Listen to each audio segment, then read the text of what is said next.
So let's react really quick to this bad boy over here. Quality of improvement of life. Greetings, ultimate spaceman carrier pigeon. Today's dev diary will not be on the modding change, but it will instead focus on a variety of minor quality of life changes.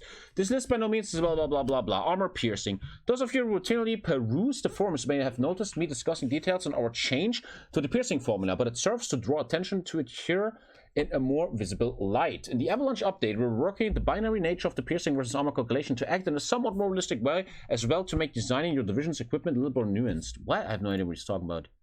This division can deal 80% of their damage through the armor of one enemy division. The division will not get an extra bonuses for being able to penetrate an enemy unit, but that division will not receive bonuses due to its armor. Okay, it's a bit more for idiots like me to understand that stuff. Prior to BBA, the damage of divisions making attacks against an armor target will be reduced by 50% and their piercing stat was less than the armor value blah blah blah. Threshold is blah blah blah blah blah blah. There have been some minor changes to piercing value. Oh my god. Yeah, okay, there's more piercing, I get it. Blah blah blah blah blah blah blah.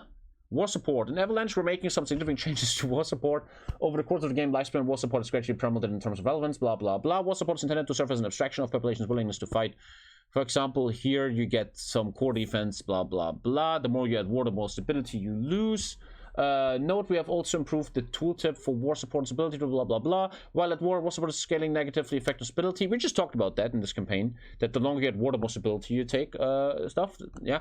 Also, taking war support weekly have been removed, blah blah blah. Taking casualties during a war will now contribute into ticking war support malices. I like that. That's sick. You can't just run in like an idiot anymore. I like that. War support malices from CG bombing have been rebalanced, and sunken convoys. The three components described are the war support, cool. Infinite war propaganda decisions have been removed. This was a trivial way to increase war support in the mid to late game. You can't do war propaganda infinitely anymore.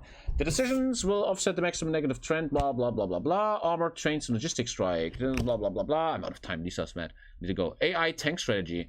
You should now notice somewhat more sensible use of armored divisions by the AI. The AI can now encourage to use tank divisions, blah blah blah. They use more tanks. Cool stuff, cool stuff. I need to go, guys. I'm really out of time. Darn tootin', partner. You're still here? If you fancy more of this beautiful face you're seeing right now, click these videos and subscribe.